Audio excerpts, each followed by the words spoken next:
This is going to be a first in a series of videos put together to show how to set up CAC authentication, or what we call, another word for it is PIV, personal identification. And it requires that the browser has a client-side certificate in it, and usually you do that with a CAC card that supplies a client-side certificate. Or in the case of this demo, what I'm going to do is actually use a client-side certificate that we generated here. And I don't actually have a CAC card, but the simulation's exactly the same. I'm just taking out the fact that I put a card in to get the certificate. So anyway, what the first step that you're going to have done and make sure is working is, first, when we'll talk about how we set a lot of this up, but by default, when you go to the login screen for SBM, you don't have this button here. We'll talk about how to get this button in a bit, but when you get this button and you click it, what is going to happen is you're going to get prompted with your client-side certificate. So currently I don't have a client-side certificate installed, and so in that case I just get an error, so there's nothing to prompt. So this first video we're going to show you how, at least how I got my certificate in there. And this is assuming you would have had CAC already set up. That's kind of beyond the scope of this from an infrastructure point of view. But this certificate right here, if I import it into as a current user, and I just go through the steps, I've included this certificate in the KB doc just in case you wanted to use it. But we'll put it in here, and we'll just make sure it goes into we want it in our personal store. It would have went in there by default anyway.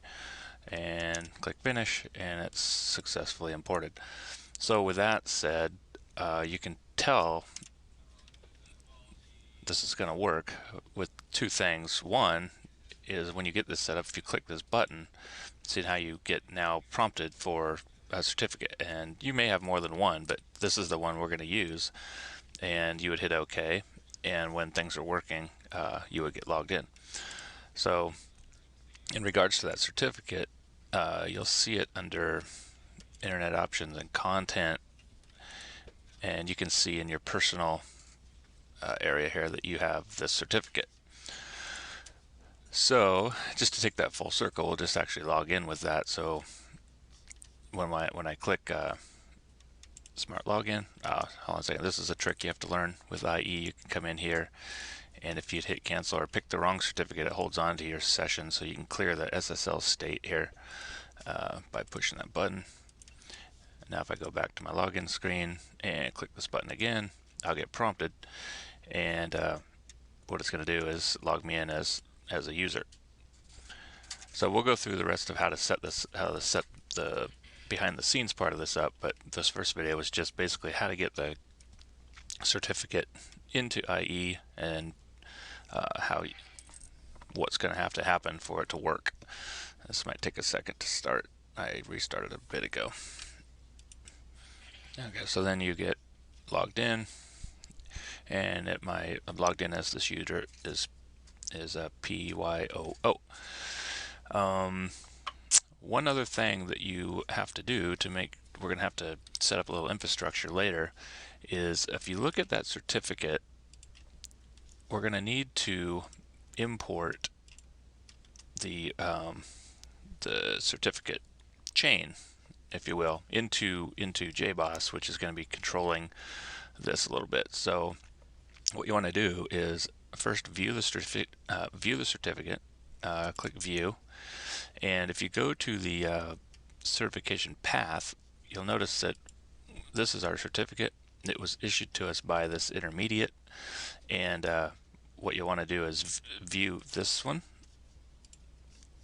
and copy it to a file, okay, and go through this whole thing here, and we're going to put it in this case, we're going to put it into this folder here called client certs, and this one is actually our intermediate one, so I've already set it up, but you just give it a name and save it. Okay, And then you have to do the same thing with this one, which is the root. So we have to trust the certificate all the way up to the root, and we will do the same thing here and copy it to a file.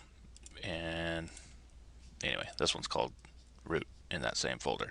We're going to use this in a bit in the next video to set up the JBoss part of SSO, so it actually will trust this certificate.